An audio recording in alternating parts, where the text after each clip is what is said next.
तो कल हम लोग परिमेय और परिमेय संख्या को देखे थे। आज हम लोग परिमेय और परिमेय का कुछ वीवीआई का ऑब्जेक्टिव देख रहे हैं, जो कि परीक्षा की दृष्टि से बहुत ही ज़्यादा इम्पोर्टेंट है। तो इसमें पहला क्वेश्चन है, जैसा कि पहला क्वेश्चन है, ये कौन सी संख्या है? रूट ओवर 28/63 कौन सी संख्या है? तो ऑप्शन है परिमेय और परिमेय पूर्णांक और नन है। तो इसमें बहुत सारे बच्चे देख करके इसको 28/63 है तो वो अपरिमेय में मारेंगे, लेकिन ये अपरिमेय नहीं होगा। इसमें क्या कुछ कंफ्यूजन टाइप का क्वेश्चन भी पूछा जाता है क्या में, जैसे कि आपका 28/63 है तो ये 28/63 क्या हो जाएगा? 7 से कट जाएगा, 7 चौका 28, 7 नमा 63, तो ये निकल जाएगा 2 बटे कितना है 4 का वर्गमूल 2 और 9 का हो गया 3, तो 2/3 हो गया। तो 2/3 कौन सा संख्या हो जाएगा? परिमेय। तो पहला आंसर क्या जाएगा? परिमेय होगा। पहला आंसर क्या जाएगा? परिमेय एक। और दूसरा है π/2 कौन सी संख्या है? तो हम कल बताए थे पाई क्या होता है? अपरिमेय संख्या होता है। पाई के साथ कोई संख्या जोड़ दो, कोई संख्या घटा दिया जाए, कोई संख्या गुना किया जाए, कोई संख्या भाग दिया जाए, तो वह क्या होता है? हमेशा अपरिमेय। पाई है तो क्या रहेगा? अपरिमेय। अब तीसरा है दो लगातार संख्याओं का मौसो क्या होगा? दो लगातार संख्या का मौसो क्या होगा? तो दो लगातार संख्या, तो संख्या कहां से क्या होता है? दो लगातार मान लो 1 2, या दूसरा लेंगे 4 5, या कहीं से भी ले सकते संख्या 9 10, ये वन दो लगातार संख्या। तो ये दोनों मौसों का हमने क्या था? दोनों लाना चाहिए। तो ये दोनों किससे डिवाइड होगा? ये दोनों संख्या किससे डिवाइड होगा? ये दोनों संख्या किससे डिवाइड होगा? 0 से या 1 से या 2 से या 1 से। तो दोनों संख्या किससे डिवाइड होगा? 1 से। किससे? 1 से। तो दो लगातार संख्या में से कितना होता है? 1 होता है। ठीक है। 4 नंबर का क्वेश्चन है, यदि m एक धनात्मक पूर्णांक है तो धनात्मक विषम पूर्णांक का रूप क्या होगा? तो संख्या कल हम लोग पढ़े थे, a बराबर क्या पढ़े थे? a बराबर हम लोग क्या पढ़े थे? bq plus r। क्या पढ़े थे? bq plus r। तो b तुम्हारा क्या होता है? भागफल, और शेषफल क्या होता है? ये। तो शेषफल ये है ना, यहाँ पे ये है, ये हो गया bq प्लस r। r की जगह क्या गया? 2, ये भी क्या गया? bq प्लस r आ गया ना, bq प्लस r के रूप में। इसमें कौन सा संख्या प्रदान को? विषम पूर्णांक। कौन सा? विषम पूर्णांक। तो विषम पूर्णांक खोज रहा है और भागा उसमें किससे दे रहे हैं? 4 से। b की जगह क्या है? 4। b की जगह क्या है? 4। अगर हम 4 से भागा देंगे कोई भी विषम पूर्णांक, कोई भी विषम, तो विषम संख्या क्या हो सकता है? 1 हो सकता है, 3 हो सकता है, 5 हो सकता है, 7 हो सकता है, 9 हो सकता है, ये हो सकता है। तो कोई भी विषम संख्या जैसे मान लेते हैं हम लोग 7, क्या मान लिए? 7। तो 4 से भागा देंगे 7 में, तो एक बार में ले कितना मिलेगा? एक बार कितना में? एक बार। तो कितना आया? शेषफल कितना आया? 3। तो इसको हम a बराबर लिखेंगे, ये 7 है ना, तो क्या लिखेंगे? 4 गुना 1 प्लस क्या गया? 3। शेषफल कितना आ गया? 3। तो इसी को लिखा गया, यहाँ पे हो गया 4m प्लस 3। इस फॉर्म में लिखा हुआ ना। ये हो गया तुम्हारा भागफल। तो भागफल में यहाँ पे क्या m लिखा गया? क्या लिखा गया? m। और जिससे भागा दूसरे क्या लिखा गया? 4। और ये शेषफल है। तो हम विषम संख्या भगा देंगे तो शेषफल हमेशा क्या आ जाएगा? विषम आएगा। क्या आएगा? विषम। लेकिन यहाँ पे तो 3 नहीं है, 3 नहीं है, नहीं ना। तो विषम संख्या कौन सा यहाँ पे है? ये सम है, ये सम है ना, ये भी सम है, ये क्या है? विषम है। विषम है ना। इसका मतलब अगर हम 4 से अगर हम लोग 5 में भगा दें, किसमें? 5 में, तो एक बार कितना लगेगा? 4। तो कितना आया? 1 आया। इसको हम लोग क्या लिख सकते हैं? 4m प्लस 1 के रूप में लिख सकते हैं, लिख सकते हैं ना। यहाँ पे 4, यहाँ m बराबर क्या हो गया? 1। m बराबर 1 और शेषफल क्या है? 1। तो विषम संख्या का शेषफल हमेशा क्या आएगा? विषम। 4 से किसी भी विषम संख्या भागा देंगे तो शेषफल क्या आएगा? विषम आएगा। क्या आएगा? विषम आएगा। ठीक है। तो यहाँ पे हमारा आंसर क्या आ जाएगा? क्या आ जाएगा? कौन सा आएगा? सी वाला आएगा ना, क्योंकि शेषफल तुम्हारा 1 यहाँ इसमें है, ये शेषफल सम है, ये भी सम है, ये भी सम है। तो 4 से विषम पूर्णांक में भागा देंगे, किसे दे? विषम पूर्णांक में। तो 4 से किसी विषम पूर्णांक में भागा देंगे तो उसका शेषफल क्या आ जाएगा? विषम ही आएगा। तो 4 से भागा देंगे तो शेषफल या तो 1 आएगा या तो 3 आएगा। क्या आएगा? 1 या 3 आएगा। ठीक है। ये समझ में आ गया? ये चारों ऑब्जेक्टिव क्या है? इंपॉर्टेंट है, एग्जाम की दृष्टि से वीवीआई है, ये सब पूछा जाता है। तो हम लोग परिमेय संख्या और परिमेय संख्या देखे थे कल। शांत दशमलव प्रसाद देखे थे, अशांत दशमलव प्रसाद देखे थे, और अशांत मतलब प्रकार क्या होता है, दो प्रकार होता है, आवृत्ति और अनावृत्ति होता है। ठीक है, तो ये ऑब्जेक्टिव समझ में आ गया ना। तो ऑब्जेक्टिव है, लिखने का कोई जरूरी नहीं है, समझने का। अब आगे आज हम लोग देखेंगे कि PYQ वाला संख्या में कौन सा शांत होता है, कौन सा अशांत होता है, कैसे हम लोग पता करते हैं।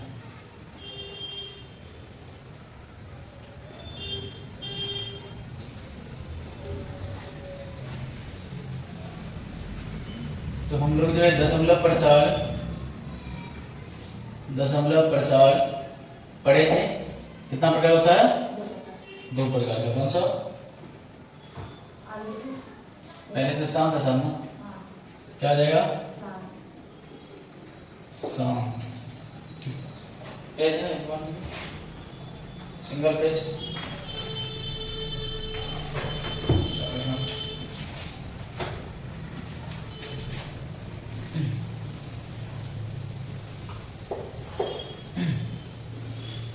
तो दशमलव प्रसार हम लोग देखे थे, शांत और अशांत। तो इसमें अशांत में देखे थे हम लोग क्या, आवृत्ति और क्या था, अनावृत्ति, ये था ना। तो हम लोग कल इस सब के बारे में अच्छा तरह से जान गए थे। हम लोग को आज बताना है कौन सा शांत होगा, कौन सा अशांत होगा। ठीक है, जैसे शांत के लिए, किसी लिए, शांत के लिए, शांत के लिए। तो शांत के लिए क्या होता है, इसका ऐसे तो लॉन्ग प्रोसेस क्या है, डिवाइड करके देखना। अगर पूरा कंप्लीट कर दिया तो वो क्या होता है, शांत होता है। अगर पूरा नहीं कटा तो वो अशांत होता है। ठीक ना, जैसे हम लोग देख रहे हैं 7/8, ठीक ना, 7/8 ये शांत होगा या अशांत होगा, ये क्या होगा, शांत होगा या शांत, या क्या होगा, या अशांत। तो 7/8 क्या होगा, शांत या अशांत। तो हम लोग क्या करेंगे, इसके हर वाला क्या करेंगे, हर, ठीक ना। तो शांत के लिए क्या होता है, हर का गुणनखंड, हर का गुणनखंड, हर का गुणनखंड, हर का गुणनखंड या तो 2 पे पावर n होना चाहिए, या 2 पे पावर n होना चाहिए, या 2 पे पावर m इंटू 5 पे पावर n, सॉरी यहाँ 2 यहाँ 5 हो जाएगा। या तो 2 पे पावर m होना चाहिए, या तो 5 पे पावर n होना चाहिए, या 2 पे पावर m इंटू 5 पे पावर n होना चाहिए। ठीक है, तो यहाँ हम लोग देखेंगे कि इसका हर क्या है, 8 है, क्या है, 8। तो 8 का हम लोग गुणनखंड निकालते हैं, 8 का गुणनखंड निकालते हैं तो क्या निकलता है, 2 इंटू 2 इंटू 2 इंटू, आ रहा है ना, 2 दूना 4 दूना 8, तो क्या है, 2 पे पावर कितना आएगा, 3 आएगा, क्या आएगा, 3। ये m और n क्या है, ये पावर का संख्या, क्या है, पावर का संख्या। इसका मतलब ये 2 कितना बढ़ाएगा, 3 टाइम्स है, 3 बढ़ाएगा, यही आ गया m, क्या हुआ, m।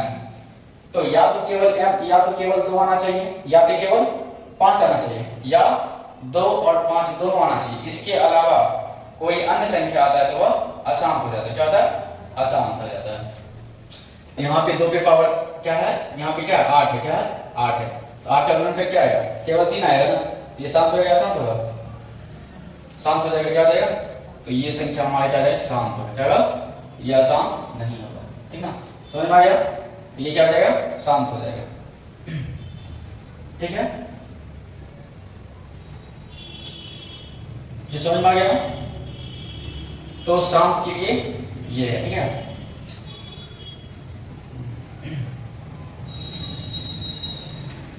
अशांत के लिए क्या हो जाएगा, ये शांत के लिए है, अशांत के लिए, अशांत के लिए क्या है, इसके अलावा कोई अन्य संख्या आ जाएगा, इसके अलावा कोई अन्य संख्या, इसके अलावा या इसके साथ ही कोई अन्य संख्या आ जाए तो वो क्या हो जाएगा, अशांत हो जाएगा, क्या हो जाएगा, अशांत हो जाएगा। ठीक ना, यानी अशांत के लिए है 2 पे पावर m, ये नहीं आना चाहिए, 5 पे पावर m ये भी नहीं आना चाहिए, और 2 पे पावर m इंटू 5 पे पावर m भी नहीं आना चाहिए। ना 2 आएगा, ना 5 आएगा, ना 2 और 5 दोनों आएगा सर इसके गुणनखंड में, हर के गुणनखंड में। ठीक है, तो ये सब क्या हो जाएगा, अशांत हो जाएगा, क्या हो जाएगा, अशांत हो जाएगा। ठीक है, जैसे हम लोग देखते हैं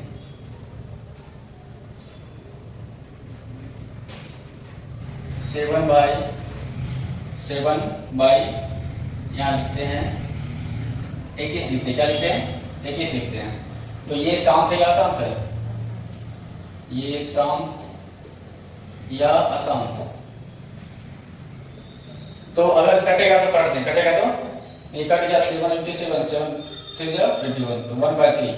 तो इसका हर क्या 3 है ना, 3 है ना, तो ये नहीं है, ये नहीं है, ये भी नहीं है, ठीक ना। तो 3 है, तो 3 क्या होता है, शांत के लिए केवल हमको ये चाहिए, ये सब नहीं है तो क्या रहेगा, अशांत हो जाएगा। यहाँ शांत, ये शांत नहीं होगा, क्या हो जाएगा, अशांत हो जाएगा। समझ में आ गया ना। तो शांत के लिए क्या करेंगे हम लोग, हर का गुणनखंड निकालेंगे। हर का गुणनखंड यदि केवल 2 आए या केवल 5 आए या 2 × 5 यानी 2 और 5 दोनों आए तो वह शांत होगा। इसके अलावा अगर कोई दूसरा आता है तो वह क्या हो जाएगा, अशांत हो जाएगा, क्या हो जाएगा, अशांत हो जाएगा। समझ में आ गया, ठीक है, उसको कर ले, कर लेंगे। चलो, ये समझ में आ गया शांत अशांत का। अब जैसे 1-2 क्वेश्चन हम लोग देखते हैं तो समझ में आ जाएगा पूरा क्लियर।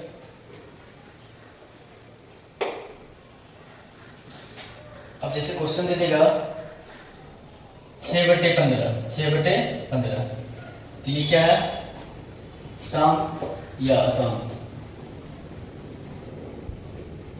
शांत या अशांत। तो 6/15 है, तो 6/15 पहले हम लोग क्या देखेंगे, अगर कटने वाला है तो उसको हम लोग काट के स्मॉलेस्ट फॉर्म में कर लेंगे। ये कट रहा है ना, 3 से कट रहा है, 3 × 2 6, 3 × 5 15, तो 2/5, इसका हर क्या आ गया, 5 आ गया ना, हर 5 आ गया, क्या हो जाएगा, शांत हो जाएगा, क्या हो जाएगा, शांत हो जाएगा। ठीक है, जैसे दूसरा देख रहे हैं, जैसे 13 बाई आ जाएगा 50 आ जाएगा, क्या आ जाएगा, 50। ये शांत है या अशांत है, शांत या अशांत। तो हम लोग क्या करेंगे, इसका पहले क्या करेंगे, गुणनखंड निकालेंगे। तो 50 का गुणनखंड क्या होता है, 2 से लगाएंगे 25 और नहीं लगेगा 5 से लगेगा 5, तो 50 का गुणनखंड क्या आ गया, 50 का गुणनखंड क्या आ गया, 2 × 5 × 5। इसको कंप्लीट पावर में लिखेंगे तो 2 × 5 के पावर कितना आया, 2 आया, कितना आया, 2 आया। और ये नहीं है तो पीछे क्या है, 1 है ना, तो इसके पावर में क्या है, 2 भी है और 5 भी है। तो ये शांत होगा, शांत होगा, शांत होगा, बताए थे ना, शांत के लिए बताए थे, या तो केवल 2 का पावर आना चाहिए या केवल 5 का, या 2 और 5 दोनों का। ये क्या जाएगा, शांत। तो हमारा आंसर क्या जाएगा, शांत हो जाएगा। ठीक है, तीसरा हम लोग देखते हैं,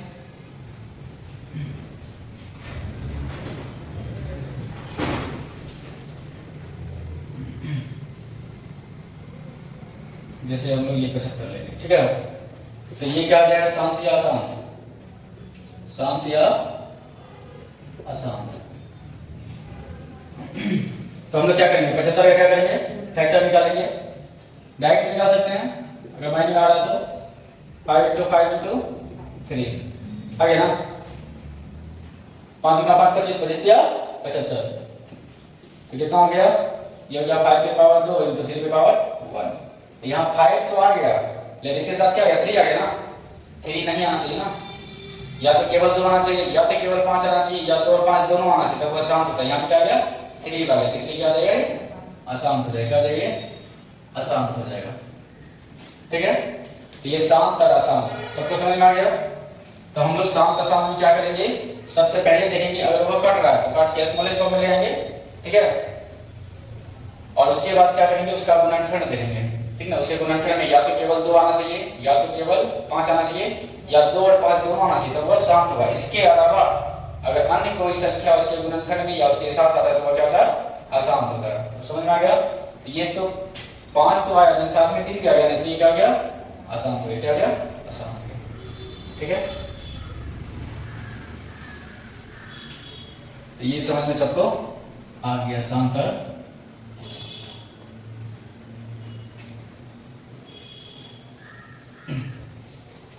ना 4 था नंबर 3 था 4 था 3 था 4 में अगर हम इस टाइप का संख्या लिखते हैं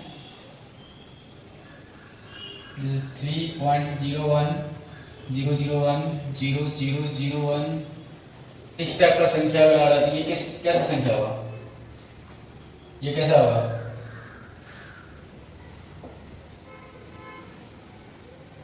ये शांत या अशांत है? ये कैसा संख्या है? ये संख्या कैसा है? शांत का मतलब क्या? कंप्लीट कर जाए, क्या कंप्लीट कर जाए। और ये क्या है? कंप्लीट नहीं कर रहा है ना, ये डॉट डॉट ये जा ही रहा है, डॉट डॉट जा ही रहा है, तो डॉट डॉट जा ही रहा है तो ये क्या हो जाएगा? अशांत। अब ये अशांत में कैसा है?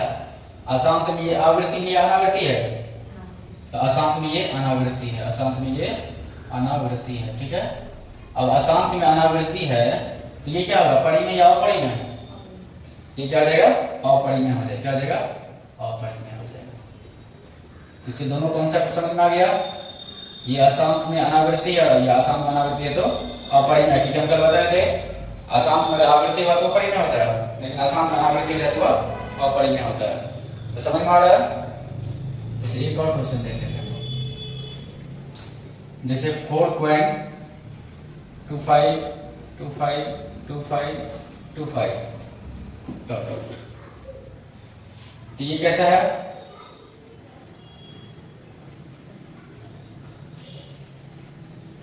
ये कंप्लीट तो नहीं कटा, या हम इसको ऐसे लिख सकते हैं और इसको हम ऐसे लिख सकते हैं 4.25 पे रेकरिंग क्या है, यानी इसका मतलब हुआ 25 क्या है? बार बार आ रहा है, बार बार आ रहा है। तो ये पहला कंडीशन क्या है? ये शांत होगा क्या अशांत होगा? ये क्या जाएगा? अशांत होगा। क्या जाएगा? अशांत। अब अशांत में अशांत आवृत्ति है या अनावृत्ति है? एक ही संख्या बार बार आ रहा है ना, अशांत आवृत्ति है। क्या है? अशांत आवृत्ति है। और हम लोग कल पढ़े थे कि अशांत अनावृत्ति परिमेय होता है कि अशांत आवृत्ति? अशांत आवृत्ति परिमेय या अपरिमेय? अशांत आवृत्ति परिमेय, अशांत आवृत्ति परिमेय। तो ये क्या संख्या हो जाएगा? परिमेय संख्या हो जाएगा। क्या हो जाएगा? परिमेय संख्या हो जाएगा। ठीक है, समझ में आ रहा है ना?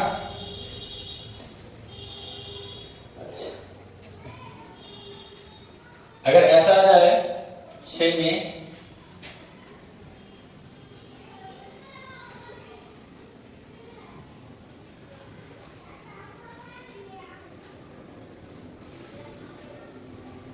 ये कैसा संख्या है? ये परिमेय या अपरिमेय? ये क्या काटेगा ना, कट जाए तो काटेगा तो क्या हो जाएगा? 5 गुना 10, 5 बचे 25, कितना आ गया? ये √25, √25 का कितना आ गया? 5। ये कैसा संख्या हो गया? ये हो गया परिमेय। जिसका वर्गमूल निकल जाता है वो हो जाता है परिमेय, और जिसका वर्गमूल पूरा पूरा नहीं निकलता वो सब हो जाता है अपरिमेय। ठीक ना? जैसे ये √3 क्या हो जाएगा? √7 क्या हो जाएगा? √5 क्या हो जाएगा? ये सब क्या हो जाएगा? ये सब सारा क्या हो जाएगा? ठीक ना? ये सब सारा क्या हो जाएगा? अपरिमेय। क्या हो जाएगा? अपरिमेय। ठीक है, तो अगर सॉल्व करने वाला होगा तो उसको हम सॉल्व करके देख लेंगे। ठीक ना? उसका स्मॉलेस्ट रूप आएगा, उसके बाद देखेंगे परिमेय होगा या अपरिमेय होगा। तो क्लियर हो गया? शांत अशांत, अशांत आवृत्ति, अशांत अनावृत्ति, और उसके बाद परिमेय और अपरिमेय। ये क्लियर हो गया?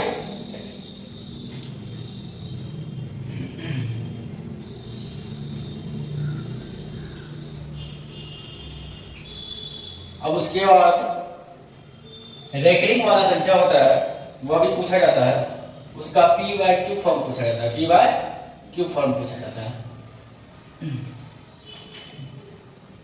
जैसे क्वेश्चन है 0.6 पे रेकरिंग का p/q के रूप में, p/q के रूप में क्या होगा?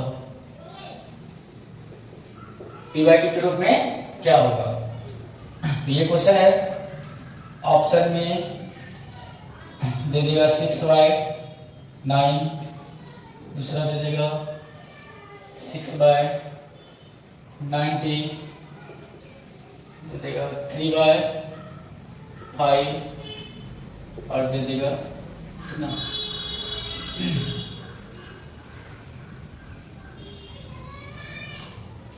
2/3। इसका आंसर क्या होगा? तो इसका क्या होता है, रेकरिंग वाला है ना, तो रेकरिंग वाला क्या होता है 0.6 पे रेकरिंग है, क्या है रेकरिंग है।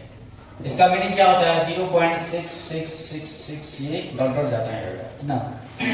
तो इसका ट्रिक क्या होता है, तो पहला क्या 6 है, 6 लिख देंगे हम लोग, और कितना संख्या पे रेकरिंग है, एक संख्या में ना, तो एक संख्या तो 1 9 दे देंगे, क्या देंगे 1 9 दे देंगे, ठीक ना। ये क्या आ गया 6/9, 6/9 आ गया। हाँ, लेकिन अगर ये कटेगा तो हम लोग काट के भी देख लेंगे, ये कट भी रहा है ना, ऐसे तो ये दिख रहा है 6/9, लेकिन ये कट भी रहा है, क्या हुआ कट भी रहा है, तो कितना हो जाएगा 3 दूना 6, 3 तिया 9, 3 से कट गया, लेकिन ऑप्शन में 2/3 भी है। अगर ऑप्शन में 2/3 नहीं होता तो आंसर यही आता, आंसर यही आता, ठीक ना। या अगर रहता दोनों रहता, दोनों आता, ऑप्शन में रहता दोनों 1 और 4 दोनों, तो वो ऑप्शन आ जाता, लेकिन यहाँ 2/3 दिया हुआ, तो इस कंडीशन में क्या हो जाएगा, ये इसका आंसर ये मानेंगे, क्या मानेंगे ये मानेंगे, ठीक है। ऐसे दोनों का वैल्यू सेम है, दोनों का वैल्यू क्या है, जो वैल्यू ये है वही वैल्यू क्या है ये भी है, डेसिमल में निकाल दोनों का वैल्यू सेम आएगा, लेकिन बट ऑप्शन में दिया स्मॉलेस्ट, क्या दिया स्मॉलेस्ट, तो क्या हो जाएगा आंसर स्मॉलेस्ट होगा। क्लियर है। उसी प्रकार अगर हम दूसरा ले लेंगे 0.7 पे रेटिंग, इसका आंसर क्या आ जाएगा 7/9 आ जाएगा ना। अगर 0.4 पे रेटिंग हुआ तो इसका आंसर क्या हो जाएगा 4/9, कटेगा तो कर देंगे, ये समझ में आ गया। ये पहला अगर सिंगल पे रेटिंग होगा तो इसका ये समझ में आ गया। अब दूसरा सवाल दे देगा,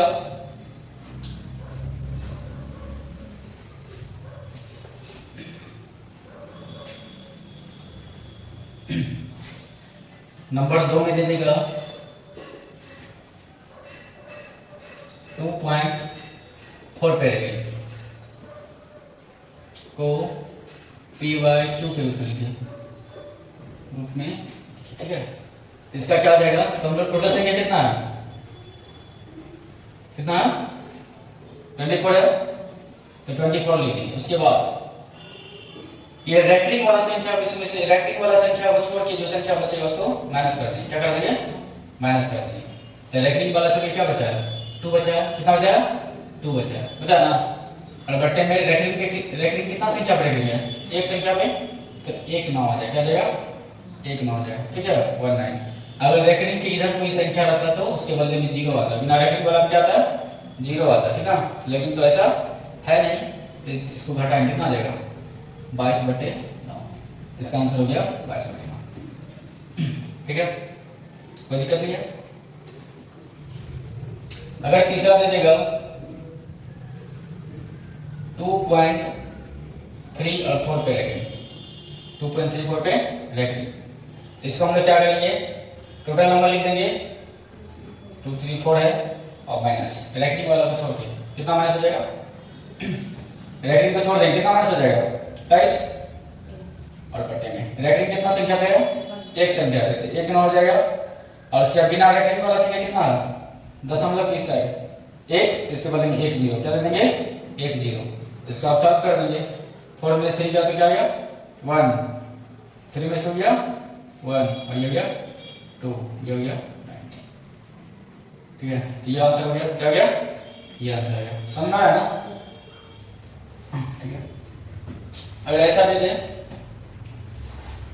0.41 पे रेकरिंग, तो इसका आंसर क्या आ जाएगा, तो टोटल संख्या क्या है 41 है,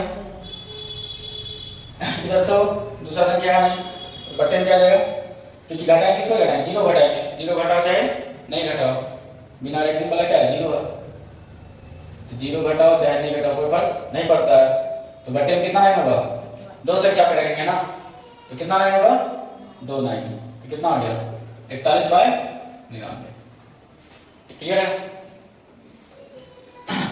ये 41 है ना, तो 41 पे रेकरिंग है तो 41 दिए, और बिना रेकरिंग वाला कोई संख्या 0 है, तो 0 घटा देंगे तो भी सही है, नहीं घटाए तो कोई फर्क नहीं पड़ता 0 से, और जितना संख्या उतना 9 दिया जाता है, तो 2 संख्या पे रेकरिंग है 2 9 दिए तो हो गया, ठीक है ठीक है। अगर ऐसा दे दें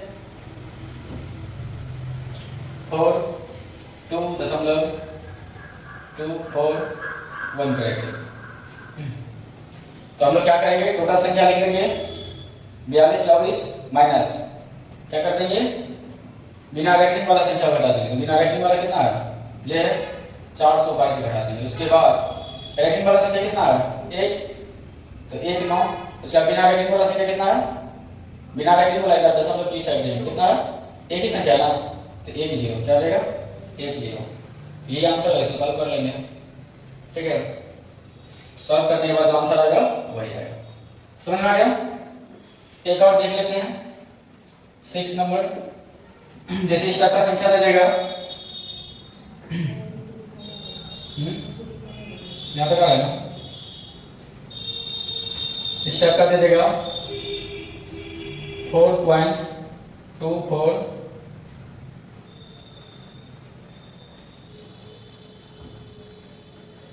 1 करेंगे।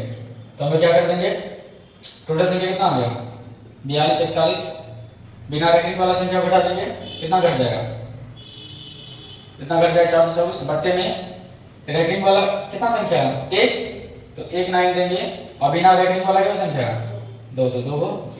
उसका ऐसे सॉल्व कर लेंगे, जो आंसर आएगा वही आंसर है। तो एग्जाम नहीं शॉर्ट वाला पूछता है, इतना लंबा नहीं पूछता है, इस टाइप का क्वेश्चन पूछता है एग्जाम, ठीक ना, आसानी से बन जाता है। सबको ओके है। तो ये p बाय q के फॉर्म वाला सबको समझ में आ गया होगा।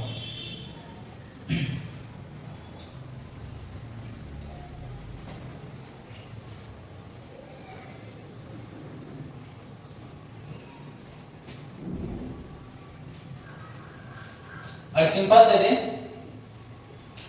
सिंपल का भी दे दो 1.5, इसको क्या करेंगे, ये तो डायरेक्ट हो जाएगा ना, ठीक है, हो जाएगा, ये डायरेक्ट है। हम लोग को पता है, क्या पता है कि दशमलव के बाद कितना संख्या है, एक संख्या है, कितना संख्या 1, तो क्या आ जाएगा 1 0 आएगा, 10 आएगा ना, इसको काटेंगे क्या आएगा 5 दिया 15, 5 गुना 10, इसका आंसर क्या आएगा 3/2 आएगा। क्या गया 3/2। ये विदाउट रेटिंग वाला है, तो विदाउट रेटिंग वाला जो रूल होता है कितना, ये 2.42 दे देगा। तो क्या कर देंगे 242 दशमलव के बाद कितना अंक है 2, तो 2 0 दे देंगे, ठीक ना। इसको काट देंगे, 2 से कटेगा कितना हो गया 121, और ये 50, ठीक ना। तो ये हो गया 121 बटे 50 हो गया। तो ये समझ में आ गया, क्लियर है। तो रेटिंग वाला संख्या को p बाय q के रूप में हम लोग लिखना समझ में आ गया, सीख गया हम लोग, ठीक ना, क्लियर है। यहाँ तक रेटिंग हो, बिना रेटिंग हो, दोनों का हो गया। अब एक क्वेश्चन पूछता है, बिना भाग दिए दशमलव प्रतिशत बताना, बिना भाग दिए दशमलव प्रतिशत बताना। जैसे क्वेश्चन दे देगा 25/8 का दशमलव प्रतिशत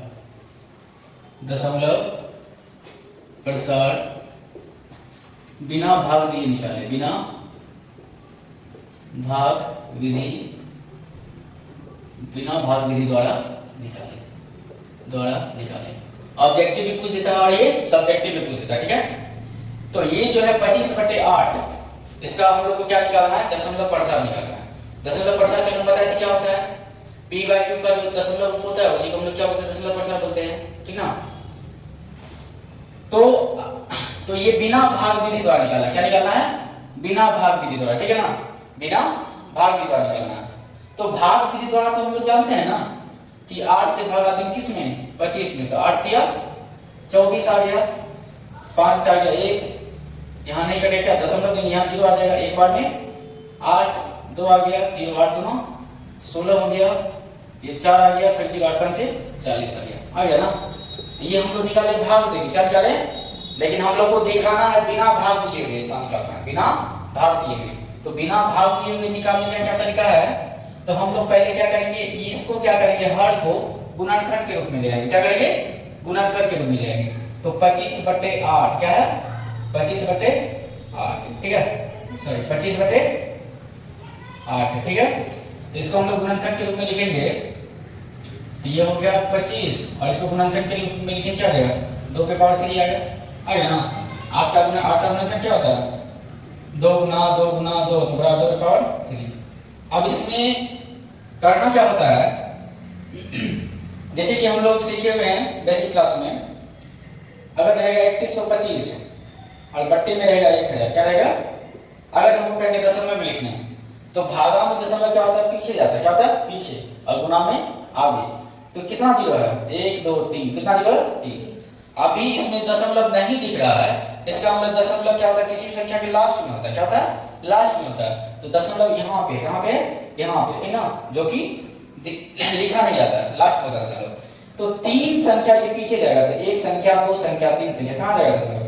यहाँ जाएगा। ये दशमलव कहाँ जाएगा? ये दशमलव कहाँ जाएगा? यहाँ आ जाएगा 3 संख्या।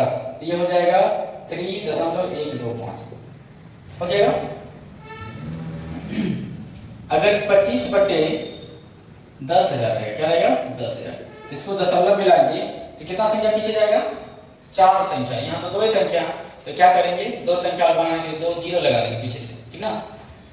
तो इसको हमको 4 संख्या बना दो, 2 5 0 0, 4 संख्या बन गया। अब 4 संख्या 4 1 2 3 4, ये दशमलव आ गया। तो दशमलव बड़ा छोटा होता है, तो इसको दिखाने के लिए जीरो एक्स्ट्रा लगा दिया। ये जीरो कोई वैल्यू नहीं है, बस ये दशमलव दिखे, ठीक ना, इसके लिए। तो 4 लगा गया, तो इसका आंसर ये आ गया 0.0002 आ गया, ठीक है। इसका मतलब ये हम लोग सीखे कि नीचे में अगर जीरो आ जाए तो डायरेक्ट हम लोग उसको दशमलव में कन्वर्ट कर देते हैं। तो हम लोग क्या करना है? जीरो लाना है नीचे। क्या लाना है? जीरो। अब जीरो जो आता है, किस संख्या गुना करने के बाद जीरो आता है? ऐसा कौन दो संख्या है जिसको गुना करने पे जीरो आता है? तो वो होता है 2 और 5। क्या होता है? 2 और 5, ये हमको जीरो लाता है। क्या लाता है? जीरो लाता है ना। हाँ, 10 बचे 50 लाता है जीरो। 5 गुना 25 और गुना 2 कितना आ गया? 50। कितना आ गया? ला रहे जीरो। तो जीरो जो लाता है 2 और 5 लाता है। क्या लाता है? 2 और 5। तो हम लोग को यहाँ क्या करना है कि हम लोग को भी नीचे में क्या करना है? 2 और 5 के रूप में लिखना है। इसको क्या लिखना है? 2 और 5 के रूप में। तो इसमें हम करना क्या पड़ता है? जितना 2 है उतना 5 भी चाहिए, जितना 2 है उतना 5 भी चाहिए, ठीक है। तो 2 कितना बार है? 3 बार। तो हम क्या करेंगे? 3 को 5 को गुना कर देंगे। तो गुना करेंगे तो नीचे ऊपर दोनों करेंगे, जिससे तो संख्या कोई परिवर्तन ना हो। किसी भी संख्या में वही संख्या से गुना भी करते हैं, वही संख्या से भागा भी करते हैं, तो वह संख्या में कोई परिवर्तन नहीं होता है, बल्कि वह संख्या से क्या होता है? रूप चेंज होता है। क्या होता है? रूप चेंज होता है। तो हम लोग यहाँ क्या करेंगे? तो 25 हो गया, इसमें क्या है? 3 2 है ना, तो 3 को 5 से ऊपर और नीचे गुना कर दिए। 3 को 5 से क्या कर दिए? ऊपर और नीचे गुना कर दिए, ठीक है। तो गुना कर दिए, तो ये तो हो गया 25 और गुना 5 को 3 बार गुना करते कितना है? 125। और बट्टे में आ गया ये 2 पे 3 और गुना 5 पे 3 आ गया ना, 2 और 5 रुपए। हाँ, अब जैसा कि हम लोग जानते हैं, इसको गुना करेंगे कितना आएगा? 125 गुना 25 करेंगे कितना आ जाएगा? ये आ जाएगा 3125। कितना आ जाएगा? 3125 आ जाएगा। कितना आ जाएगा? 3125। और बट्टे में जब दोनों का पावर सेम रहे, दोनों पावर सेम रहे तो ये गुना हो जाता है, ठीक ना। तो 5 में कितना हो गया? 10। कितना आ गया? 10। अब ये कितना है? 3 है ना, तो 3 0, 1 पे 3 0 आ जाएगा। कितना आ जाएगा? 1 पे 3 0, 1 पे 3 0। तो अब इसको हम पता है कि 3 अंक के साथ देंगे, 1 2 3, कितना आ जाएगा? 3.125 आ गया। सेम आ गया ना, सेम। तो ये वह बिना भाग दिए हुए, कितना? बिना भाग दिए, तो बिना भाग दिए हम लोग निकाल लिए, ठीक ना। जैसे एक और हम लोग निकालते हैं 7 बटे 25 का निकालते हैं, 7 बटे 25। तो हम लोग क्या करेंगे? 7 इसको गुणनखंड में लाएंगे, तो 5 पे पावर कितना आ जाएगा? 2। अब क्या रूल है कि जितना 2 उतना 5। 5 क्या है? 2। इसमें 2 नहीं है, तो क्या करेंगे? 2 को 2 से गुना करना पड़ेगा। तो 2 को 2 से गुना करेंगे ऊपर भी, 2 को 2 से गुना करेंगे नीचे भी। तो यह 7 गुना 2 गुना 2 कितना हो गया? 4। और बट्टे में कितना होगा? 5 गुना 10, तो एक पे क्या जीरो हो गया? 2 जीरो हो गया ना। ये कितना हो गया? 7 चौका 28 बटे 100। कितना आ गया? 0.28 आ गया। तो यह क्या? बिना भाग विधि द्वारा। क्या क्या? बिना भाग विधि। समझ में आ गया? जैसे रहेगा 3 बटे 20। क्या रहेगा? 3 बटे 20। तो सिमिलरली वही करेंगे, ये हो गया 3, इसको गुणनखंड के फॉर्म में लाएंगे, गुणनखंड के फॉर्म में। तो 20 का गुणनखंड क्या होता है, 20 का फैक्टर निकालेंगे तो 2 से लगाएंगे 10, 2 से लगाएंगे 5, फिर 5 से 1, तो कितना आ गया 2 पे पावर 2 गुना 5, 1 बार 5 1 बार है ना, इसमें 2 है 2 बार, 5 कितना बार है 1 बार। तो हमको जितना 2 चाहिए उतना ही 5 चाहिए, नहीं रहेगा तो हम लोग उसको एक्स्ट्रा क्या करेंगे, गुना करके लाएंगे। इसको किससे गुना करेंगे, 5 इसमें 1 है, 2 इसमें 2 है, तो 1 5 और चाहिए, 1 5 और चाहिए, ठीक है ना। तो 1 5 बटे 5 से गुना कर देंगे, तो ये हो गया 3 5 15, और ये कितना आ गया 2 पे 2, 5 पे 2 आ गया, बराबर आ गया ना। अब जब बराबर आ गया तब क्या हो जाएगा, ये हो गया 15 बटे में 1 पे कितना 0, 2 0 आ जाएगा, ये कितना आ गया 0.15, 0.15, ठीक ना। तो ये समझ में आ गया ना सबको कि ये यानी बिना भाग विधि द्वारा कैसे निकाला जाता है, ठीक है। तो हम लोग क्या है आज ये सीखे शांत अशांत निकालने के सीखे, कौन आवृत्ति है कौन अनावृत्ति है, वह कल ही सीख गए थे, आज भी थोड़ा देखें। परिमेय और परिमेय संख्या समझ में आ गया, आवृत्ति अनावृत्ति समझ में आ गया। उसके बाद रेगरिंग वाला को पी/क्यू के रूप में कैसे लाया जाता है वह भी हम लोग समझ गए हैं, ठीक ना। अब कल हम लोग सीखेंगे, ठीक ना, कि 3 + 2√5 क्या अपरिमेय संख्या, तो ये कैसे अपरिमेय संख्या, कल हम लोग अपरिमेय संख्या को सिद्ध करेंगे। तो सभी बच्चे क्या करेंगे, मेहनत करेंगे, क्या करेंगे मेहनत करेंगे, ठीक ना। जिसको समझ में नहीं आ रहा है तो वह बार-बार समझने का क्या करेंगे प्रयास करेंगे, ठीक ना। कभी भी अपने आप को असफल नहीं मानेंगे, कभी भी अपने आप को असफल नहीं मानेंगे, ठीक ना। कि असफलता क्या एक चुनौती है, असफलता एक चुनौती है, ठीक ना। उसको स्वीकार करेंगे और कभी हमें क्या रह गई उसको दूर करके आगे बढ़ जाएंगे और क्या हो जाएगा, हम सफल हो जाएंगे, ठीक ना। ओके, तो हम लोग कल मिलते हैं, बाय बाय।